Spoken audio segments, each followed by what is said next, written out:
I received a lot of interest in the movie collection, and from those who have purchased it already, it's a hit. If you're interested in the movies and the TV collections, well, you know, I've been known to cut a deal. My plan is to make these available through May or until my supplies run out. So if you want either of these fantastic collections, then you need to go over to the oldtimeradiodvd.com right now. Don't delay. oldtimeradiodvd.com, where the oldies are always young.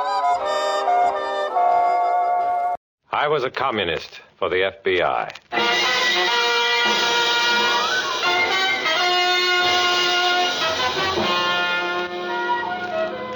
Starring Dana Andrews in an exciting tale of danger and espionage.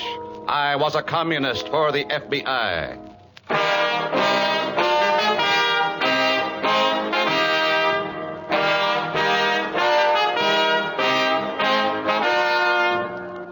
From the actual records and authentic experiences of Matt Cvetic come many of the incidents in this unusual story. Here is our star, Dana Andrews, as Matt Cvetic, who for 9 fantastic years lived as a communist for the FBI. In all these fantastic years, fear was my worst enemy. The average man in the normal course of events comes face to face with fear only a few times in his life. But I faced the terror of fear almost constantly for 9 years as a communist for the FBI. In a moment, listen to Dana Andrews as Matt Cvetic, Undercover Man.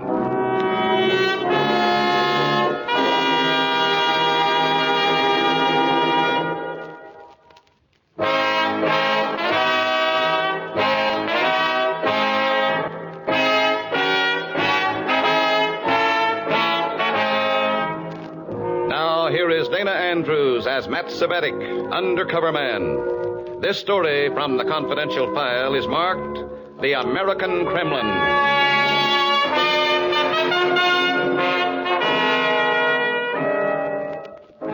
An early spring afternoon in a large Midwestern city. The sun has found its way through the haze that shrouds the downtown business section and is drying the remnants of a morning shower. I decide to walk from my rooming house to the meeting at party headquarters, an unobtrusive address on an undistinguished side street. Yeah, mister? No, thanks, Cabby. I'll walk. I think you better ride, mister.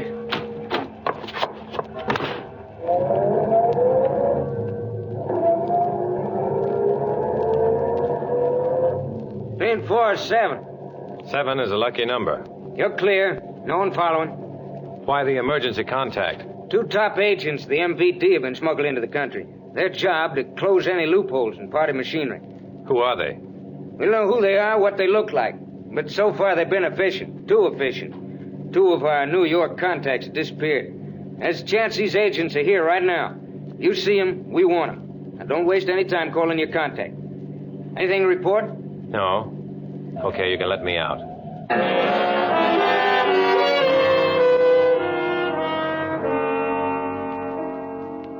2 top agents of the MVD here to check on their own party members.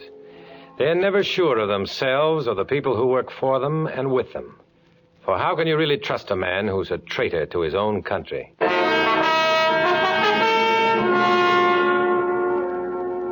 It's still rather early for my meeting, but there before me is the party headquarters. Outwardly, it resembles some of the other faded and forlorn buildings on the street. But there the resemblance ends. For this building is the nerve center of the entire communist network in this section of the country. This is the American Kremlin.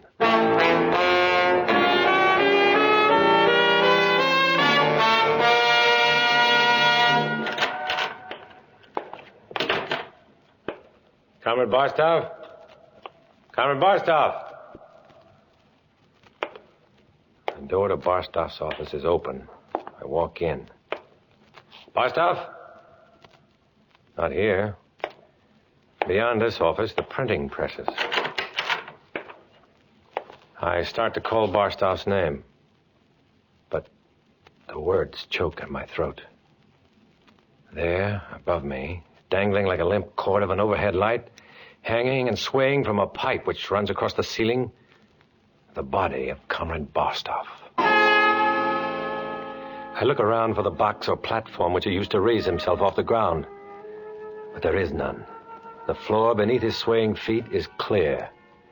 This isn't suicide. This is murder.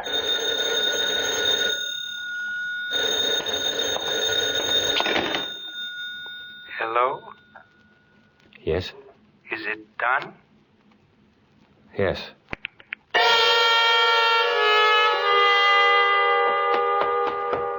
I stagger wildly out of the building, gasping for air. Sure, I'm scared.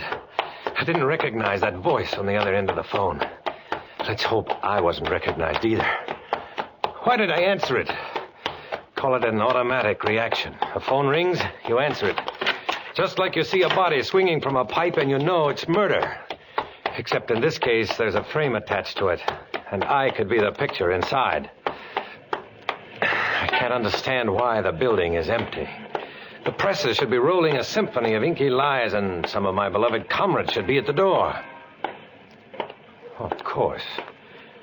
This is Sunday, and even a communist sometimes takes advantage of a decadent bourgeois custom, like not working. I walk around the block, and then I spot Comrade Cover, the local party leader, entering the building I just left, the American Kremlin.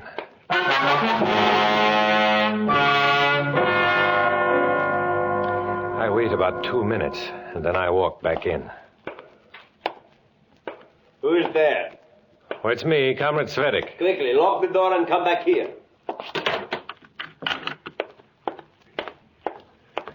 I had seen only Comrade Kova enter the building, yet... Comrade Cvetic, this is Colonel Polanski, who is here from Moscow. It is my privilege. Open the door to the press room, Comrade Cover, so that Comrade Cvetic may also see. Barstow? Who did...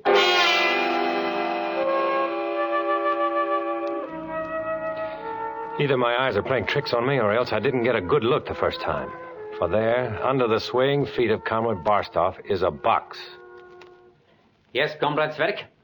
Barstow realized that any weakness in our party structure is dangerous to the entire cause. You may close the door, Comrade Cover.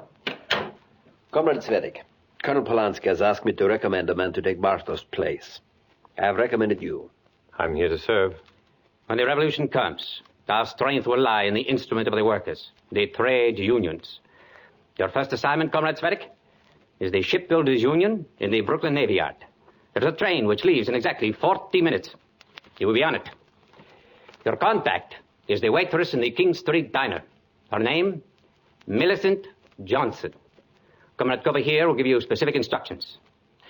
About Barstow. You have seen nothing. You know nothing. Wait for me, Comrade Cvetic. I will accompany you to the station. Oh, don't bother, Comrade Cover. No bother, Comrade Cvetic. Who knows when I may see you next?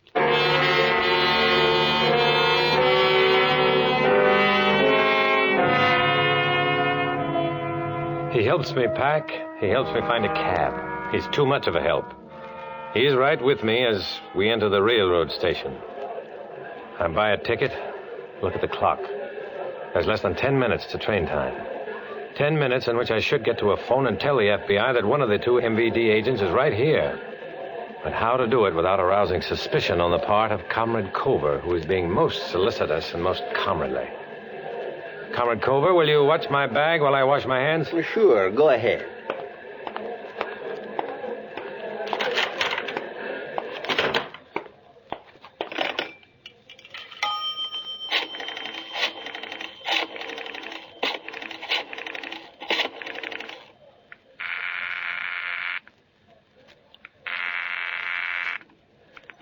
Hello? 3 and 4 are 7.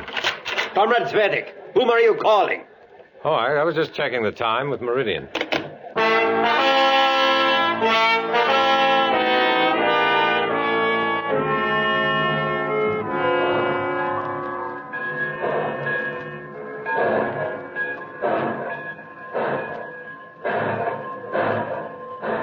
The last thing I see as the train picks up momentum and speeds out of the station is Comrade Cover standing on the platform and smiling goodbye. I've been cornered, boxed and shipped. 8 hours before the train arrives in New York. 8 hours before I can get to a phone, contact the FBI, and tell them the MVD agents have arrived. 8 hours in which Colonel Polanski and the hatchet woman on the phone could be in Dallas, Chicago, Los Angeles. You pick the spot.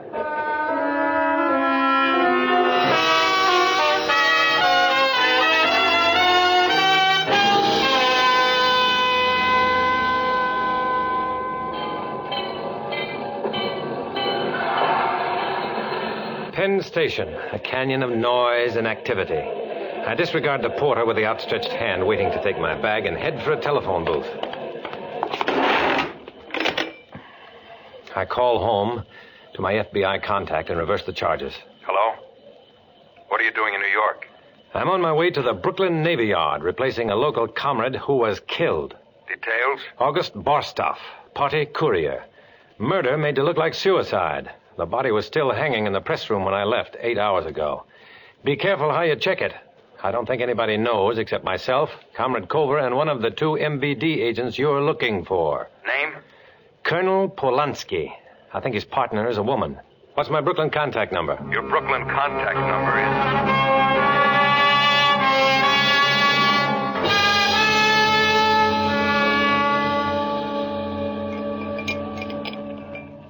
What'll it be, mister? Hello, Millicent. Hello yourself. Brooklyn isn't near Pittsburgh. Pittsburgh isn't near Brooklyn. We've been expecting you. The meeting starts in 30 minutes. I finish here in 10. I'll get you a cup of coffee while you're waiting for me. What about a place to sleep? We have a room for you. Hey, Millie, how about some cybers?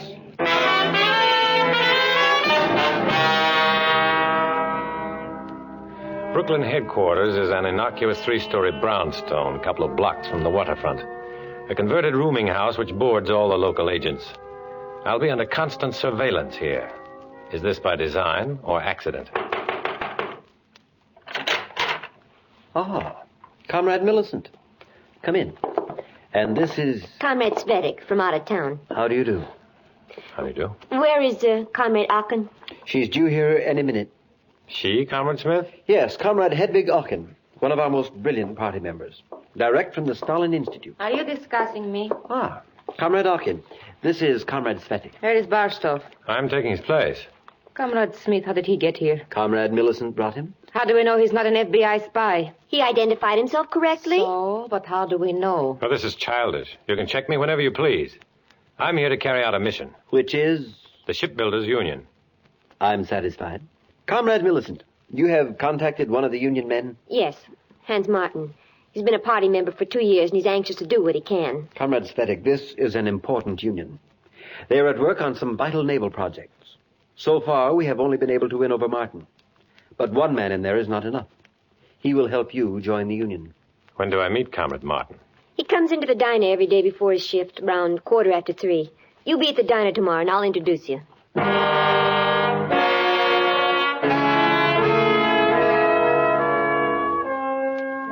There are other items on the agenda, so I just sit back and listen. I listen and look and catalog their faces.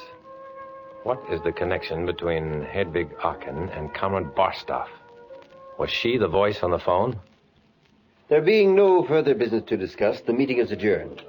Comrade Cvetic, may I speak with you alone? What about? Alone. Come into the hall.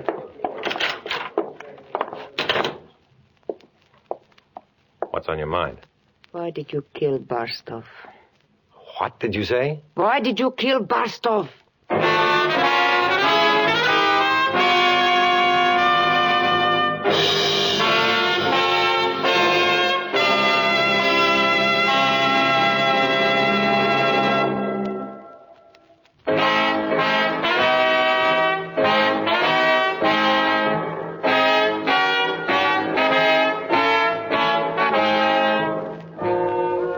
Back to Dana Andrews, starring as Matt Cvetic in I Was a Communist for the FBI, and the second act of our story.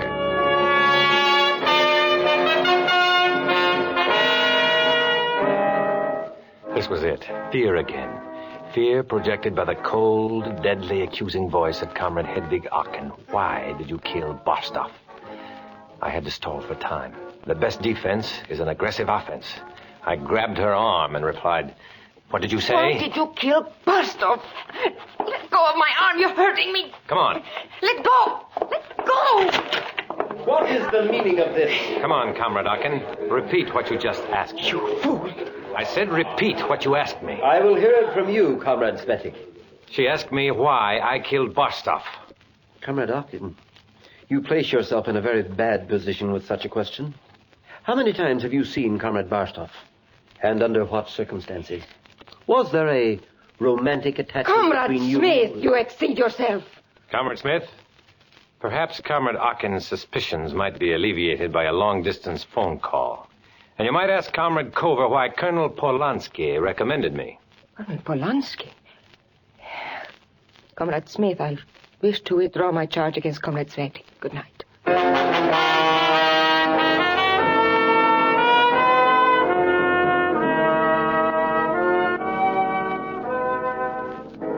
The next morning, I use an empty cigarette pack as an excuse to get out of the house and call my Brooklyn contact. Hello? 3 and 4 are 7. 7 is a lucky number.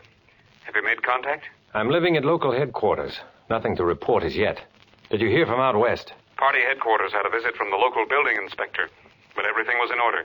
Did they find Barstov's body? No. Was Barstov an FBI contact? No. Okay, if he were, you wouldn't tell me. Any other contact besides you? The shoeshine man outside the King Street subway station. Tell him you prefer a red polish. A deep red polish.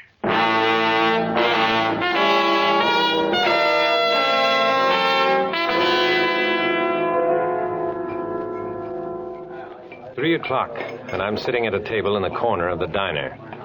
And over in the opposite corner, a fat, paunchy individual blows the steam off a spoonful of soup. It's during my second cup of coffee that Hans Martin comes over to the table. Sit down. You're Millie's friend? And your friend, Hans Martin. First, we got to get you into the union. There's a meeting of our shift tonight at 11:30. The business agent for the union will be there. You meet me at 11:30, and I'll introduce you as my cousin. Where is the meeting? In the warehouse off Pier 9. And don't worry, nobody will stop you. Just walk past Pier 10 and across the cutover, which you can't miss. Meet me at the entrance to the warehouse.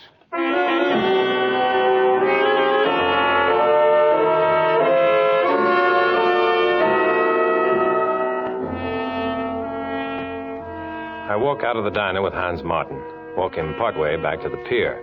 As we pass the King Street subway station, I say goodbye to him. Shine, mister? I start to say yes, but as I look up, I see Colonel Polanski coming out of the subway. He looks straight at me, through me, and around me, and walks on. Shine, mister? Well, yeah, I prefer a red polish, a deep red polish. Oh, well, my cab driver from home, how come? I had a feeling out there that you might be heading into something. I can't get over the feeling. I'm being watched. I sit back in the shine chair and let my eyes wander. Sure enough, across the street is a fat man who had been blowing steam from his soup spoon in the diner. Anything to report? Colonel Polanski. What about him? Can't talk. Being watched. There you are, sir. The other shoe, please.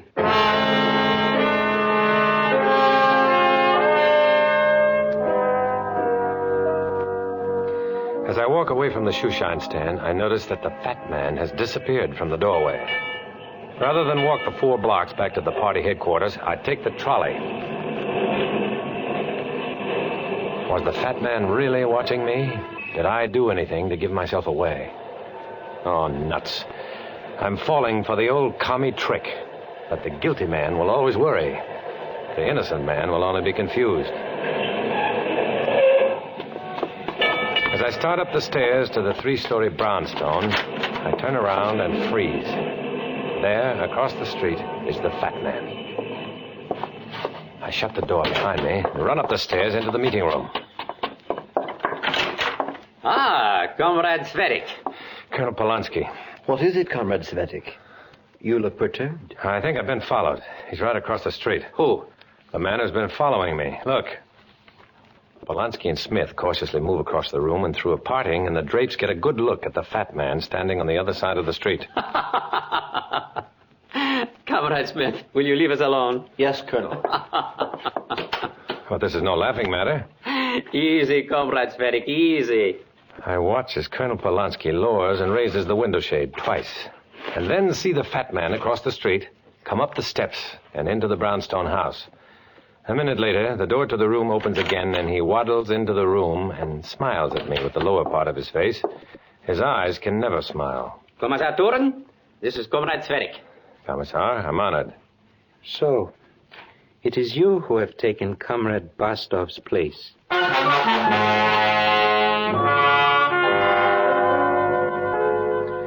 This is the other member of the two-man team from the MVD.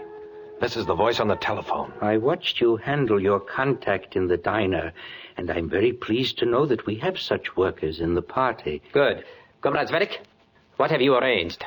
I'm to meet Hans Martin on the pier tonight at 11:30. He's introducing me as his cousin to the business agent of the union. I should have no trouble. My dear comrade, but the test of a good agent is to always be prepared for trouble. Colonel Polanski will accompany you. In the meantime, I suggest you get some sleep. You look tired.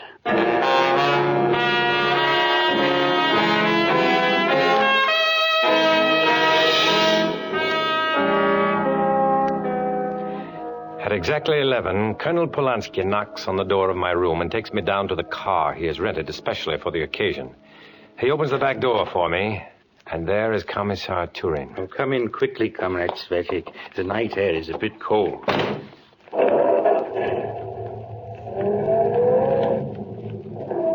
Comrade Cvetic, you wonder why a commissar and a colonel should accompany you on such a routine matter. My duty is not to wonder, just to obey. Very convincing, Comrade Cvetic. You should not have run out of the building where you found Bastov's body after you spoke to me on the phone.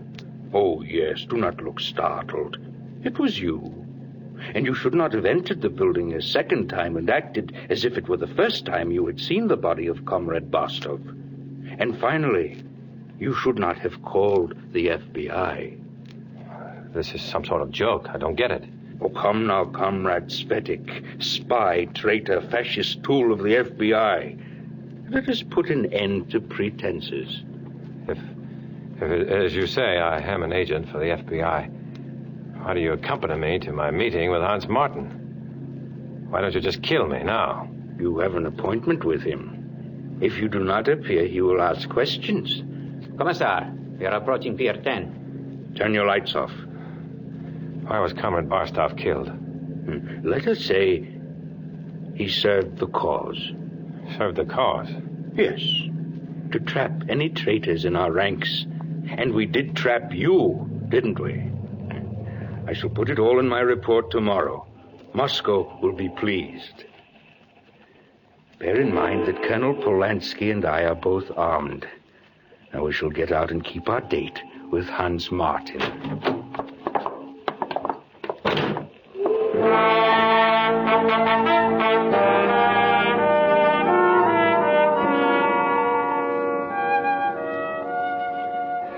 The shrill whistle of the tugs, the basso boom of the larger vessels are playing a funeral dirge across the night winds of the Brooklyn waterfront, carrying the coffin to its final resting place.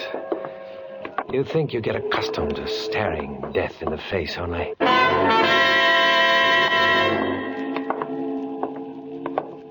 Where's that light coming from? Drop your guns. An FBI trap. This is my cue. I make a dive for shelter behind some piling. I miss my target. Find myself choking. The water drags me down, choking, gasping, fighting my way up. I break for air, and I hear the barking of guns punctuating the stillness of the night. There's an eerie quiet, and then... Cvetic, are you all right? Just a little wet, that's all. Here, grab this rope and I'll pull you out. Thanks.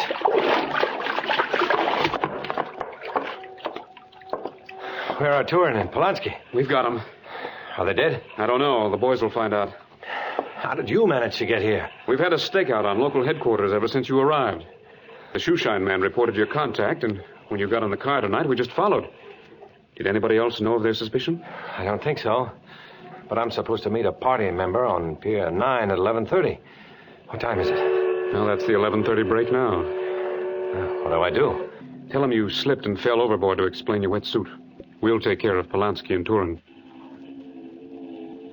Well, What are you waiting for?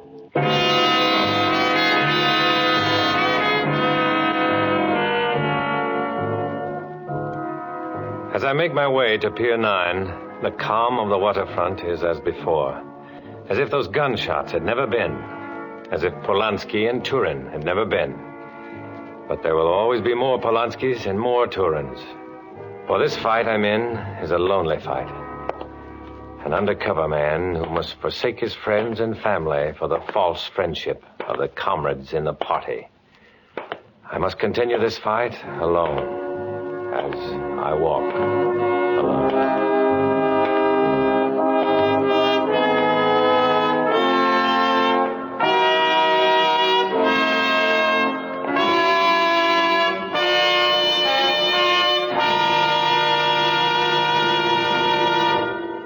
Dana Andrews will return in just a moment.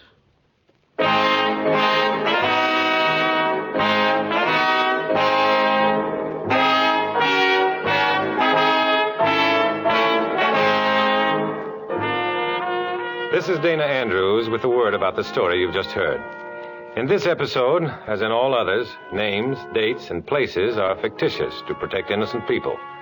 However, party headquarters, described as the American Kremlin, did exist, and similar places will continue to operate in this country until we've won the fight against communism. Next week, another exciting adventure based on Matt Cvetic's experience as an undercover man, a communist for the FBI. So join us, won't you?